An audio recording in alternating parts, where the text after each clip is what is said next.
Video start करने से पहले मैं ये बताना चाहता हूँ कि प्लीज़ गाइस ये वीडियो बनाने में मैंने बहुत ज़्यादा मेहनत की है एंड वीडियो को पूरा कंप्लीट करने में गाइस बहुत ज़्यादा टाइम लगा है एंड मैं जानता हूँ इस वीडियो में थोड़ी बहुत कमियाँ हैं एंड कहीं कहीं पे मैंने थोड़ी गलतियाँ की हैं। तो मैं गाइस छोटा क्रिएटर हूँ एंड ये सब मेरी स्टार्टिंग है, तो समझ लो ऐसी गलतियाँ मुझसे होना नॉर्मल है। तो प्लीज़ गाइस मेरी गलतियों से ज़्यादा मेरी मेहनत को देखना एंड चलो वीडियो स्टार्ट करते हैं। एंड प्लीज़ गाइस चैनल को सब्सक्राइब कर देना क्योंकि इस वीडियो को बनाने में बहुत ज़्यादा मेहनत लगी है। गाइस प्लीज़ एक लाइक और एक सब्सक्राइब जरूर कर देना यार। एक रेड लाइट जो कि पृथ्वी की ओर बढ़ रही थी, उसे देख के ऐसा लग रहा था कि जैसे कोई तारा टूटकर पृथ्वी की ओर गिर रहा हो। और जैसे ही वो रेड लाइट पृथ्वी के एटमॉस्फेयर में प्रवेश करती है, पृथ्वी का एटमॉस्फेयर जलने लगता है। और जैसे ही वो रेड लाइट ज़मीन पर गिरती है, ज़मीन में धूल ही धूल हो जाती है। जैसे ही धूल हटती है, हमें एक योद्धा दिखाई देता है जो कि था इब्लिस द डेविल एम्परर। कुछ और लाइट्स पृथ्वी की ओर आती हैं, जैसे देख के लग रहा हो कि बारिश हो रही है। फिर वो वाइट लाइट्स इब्लिस के सामने आके खड़ी हो जाती हैं और कहती हैं, अपने घुटने टेक दो डेविल एम्परर, वरना तुम मारे जाओगे। कि तभी हमें दिखाया जाता है कि डेविल एम्परर इब्लिस एक छोटी सी स्माइल देता है और कहता है, तुम लोगों को क्या लगता है, तुम लोग मुझे मार दोगे? तुम लोगों में भी इतनी ताकत नहीं है कि तुम लोग डेविल एम्परर को मार सको। मैंने इस ब्रह्मांड पर राज किया है, तो क्या हुआ कि आज मैं गिर रहा हूँ, तो इससे कोई फ़र्क नहीं पड़ता कि मैं गिरूँ या उठूँ या कहीं जाऊँ। मेरे अंदर जो जोश है वो किसी के अंदर नहीं है। तुम लोग उसका कुछ नहीं उखाड़ पाए, पर मैंने उसे 2 बार शिकस्त दी है। आज क्या हुआ जब मैं हार रहा हूँ, तो तुम लोग मेरा साथ छोड़ दोगे? कि तभी उनके बीच से एक आदमी आते हुए कहता है, हर सम्राट का पतन तय होता है, आज तुम्हारा पतन हुआ है और हम लोग भी मजबूर हैं तुम्हें मारने के लिए। कि तभी इब्लिस कहता है, अगर आज मैं मरूंगा तो तुम लोग भी मेरे साथ ही मरोगे। तभी वो वाइट लाइट कहती है, ये अपने आप को बर्बाद करने वाला है, दूर हटो। कि जैसे ही वो डेविल एम्परर अपनी बॉडी को क्रिम्सन रेड में बदलने लगता है, कि तभी वहाँ पर एक वाइट लाइट उतरती है, जिसे देखकर डेविल एम्परर रुक जाता है और वो कहता है, लगता है मेरी जीत की शुरुआत होने वाली है। कि तभी वो जो वाइट लाइट वहाँ पर उतरी थी, वो थी एक लड़की, नोवा। नोवा इब्लिस के सामने जाकर खड़ी हो जाती है और कहती है, इब्लिस अब मैं आ गई हूँ, तुम्हें कुछ नहीं होगा। और नोवा इब्लिस के गले लग जाती है और वहाँ जितनी भी वाइट लाइट्स थी वो कहती हैं, ये हमारी मिस्ट्रेस क्या कर रही हैं? अगर ये इसके साथ मिल जाएंगी तो वो हमें मार देगा। जैसे ही नोवा इब्लिस के गले लगती है, इब्लिस को कुछ महसूस होता है। इब्लिस को महसूस होता है कि उसके सीने में खंजर भोंका जा चुका है। इब्लिस नोवा से दूर हटते हुए कहता है, नोवा तुमने तुमने ये मेरे साथ क्यों किया? फिर तभी नोवा कहती है, माफ़ कर देना इब्लिस, मैं तुमसे प्यार तो करती हूँ, पर मुझे मेरी गद्दी ज़्यादा प्यारी है। आज तुम तो मरने ही वाले हो, अगर मैंने तुम्हारा साथ दिया तो क्या पता मैं भी मारी जाऊँ।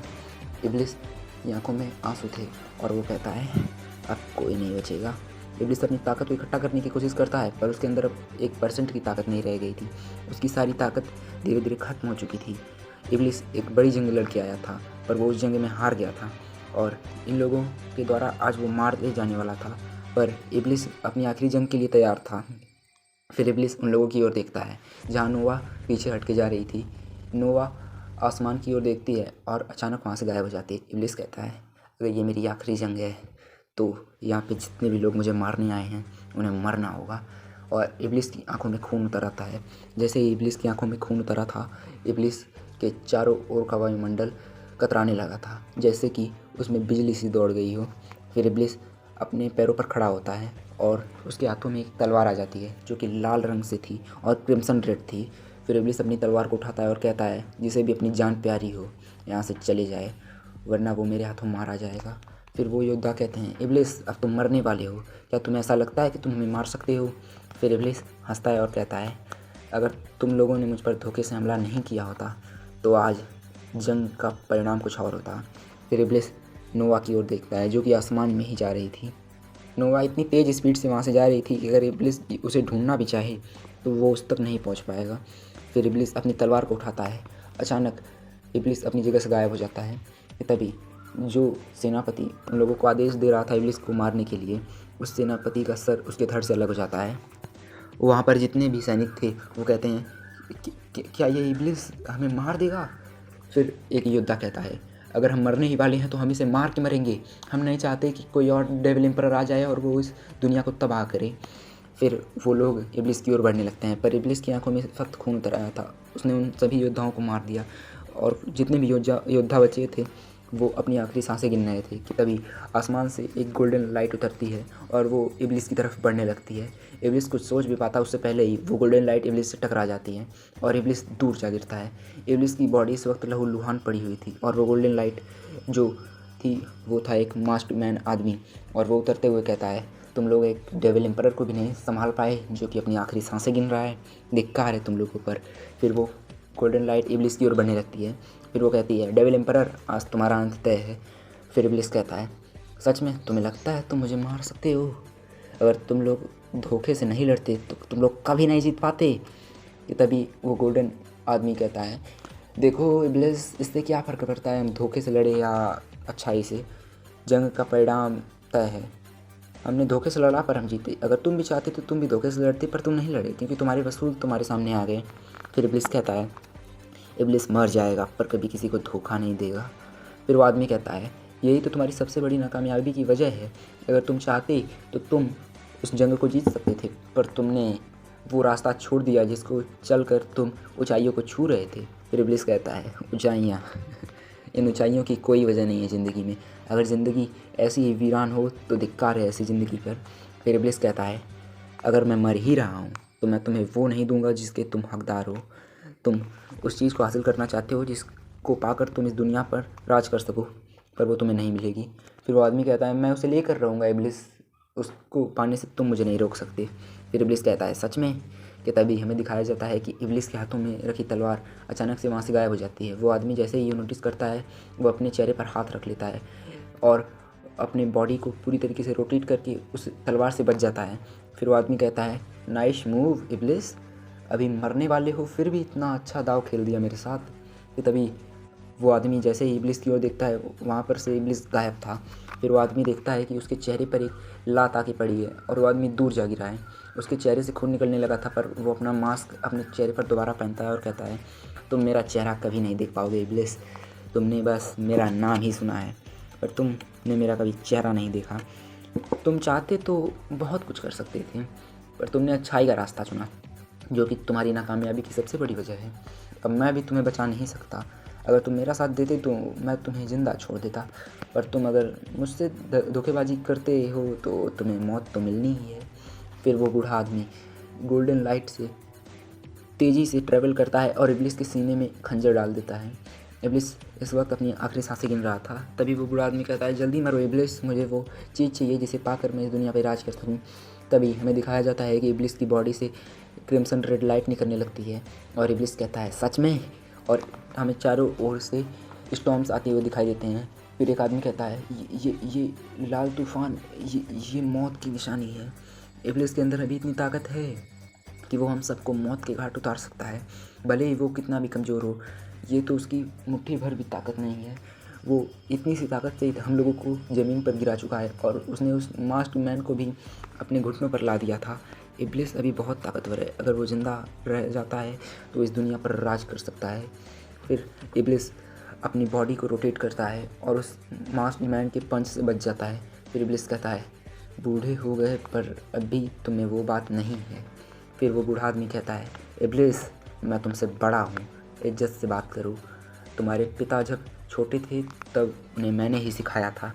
फिर इब्लिस कहता है, मेरे पिता की जान भी तुमने ही ली थी, क्योंकि मेरे पिता उस चीज़ का इस्तेमाल करके इस दुनिया में अच्छाई और सच्चाई का राज लाना चाहते थे, पर तुम्हें वो चीज़ अपने भले के लिए चाहिए थी। फिर वो बूढ़ा आदमी कहता है, अच्छाई और सच्चाई की इतनी ही बातें करते हो तो आज अपनी जान क्यों नहीं बचा पा रहे? मैं बुराई के रास्ते पे चला, पर आज लोग मुझे दुनिया का सबसे अच्छा इंसान कहते हैं। उनकी नज़रों में मैं भगवान हूँ और तुम बस एक शैतान, बस एक डेविल एम्परर।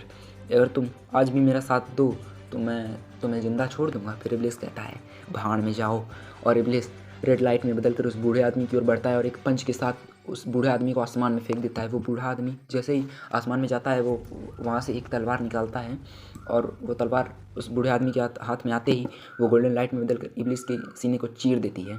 इब्लिस दूर जा गिरता है। इब्लिस उस तलवार को अपने हाथों से निकालता है और फिर कहता है, मैं वो चीज़ तुम्हें कभी नहीं दूंगा। फिर इब्लिस उस तलवार को अपने सीने से निकालता है। इब्लिस के शरीर से लाल खून निकल रहा था और इब्लिस कहता है, अगर मेरा अंत होना ही है तो वो चीज़ मैं तुम्हें कभी नहीं दूंगा। फिर इब्लिस अपनी बॉडी को डिस्ट्रॉय करने लगता है। इब्लिस की बॉडी धीरे धीरे खाक में मिलने लगती है और आसमान में जाने लगती है। फिर वो बूढ़ा आदमी कहता है, नहीं ये नहीं हो सकता, इब्लिस इब्लिस तुम ऐसा नहीं कर सकते, तुमने मुझे वो चीज़ नहीं दी। फिर वो बूढ़ा आदमी इब्लिस की ओर बढ़ता है, पर तब तक इब्लिस खाक में मिल चुका था और बस वहाँ पर एक आवाज़ रह गई थी जो कि थी इब्लिस की हंसी। फिर वो बूढ़ा आदमी कहता है, अगर मैंने इतना ही लंबा इंतज़ार किया है तो कुछ साल और मैं इंतज़ार करूँगा। जब तुम दोबारा जन्म लोगे इब्लिस, मैं वो चीज़ तुमसे छीन लूँगा। भले ही तुम मर गए हो, पर तुम्हारा पुनर्जन्म तो ज़रूर ही होगा। फिर वो बूढ़ा आदमी कहता है, समय मेरे लिए कोई मायने नहीं रखता, मैंने अनंत काल तक जिया है, मुझे कोई फ़र्क नहीं पड़ता तुम कब जन्म लेते हो।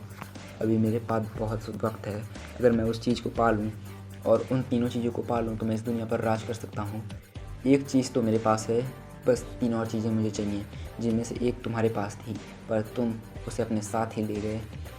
2 चीज़ें मैं इकट्ठा कर लूँगा, पर वो जो चीज़ तुम्हारे पास है वो मुझे चाहिए। अभी मैं उन दोनों चीज़ों पर फोकस करूँगा, जिसे पाकर मैं इस दुनिया पर राज कर सकूँगा। अगर वो चारों चीज़ें एक साथ आ गईं तो मैं इस दुनिया पर राज कर दूँगा। फिर वो बूढ़ा आदमी धीरे धीरे आसमान की ओर बढ़ने लगता है और अचानक से वो एक ऐसा मूव करता है जिसकी वजह से वो वहाँ से गायब हो गया था और वहाँ पर लहूलुहान लोग जितने भी थे वो भी वहाँ से धीरे धीरे गायब होने लगते हैं और जो लोग मर गए थे उनकी बॉडीज़ को ले जाने लगता है। और फिर हमें दिखाया जाता है कि वो बूढ़ा आदमी आसमान में जाते हुए कह रहा है, इब्लिस तुम ज़रूर वापस आओगे और जब तुम वापस आओगे मैं वो चीज़ तुमसे छीन लूँगा और इस दुनिया पर राज करूँगा। तो गाइस आज की वीडियो बस यहीं तक, मिलते हैं नेक्स्ट एपिसोड में, तब तक के लिए bye bye. And please guys इस वीडियो को बनाने में बहुत ज़्यादा मेहनत लगी है, तो प्लीज़ एक लाइक और एक सब्सक्राइब कर देना गाइस प्लीज़। एंड कमेंट में बताना कि वीडियो में क्या कमियां हैं ताकि मैं उन कमियों को दूर कर सकूं। Okay guys, bye bye.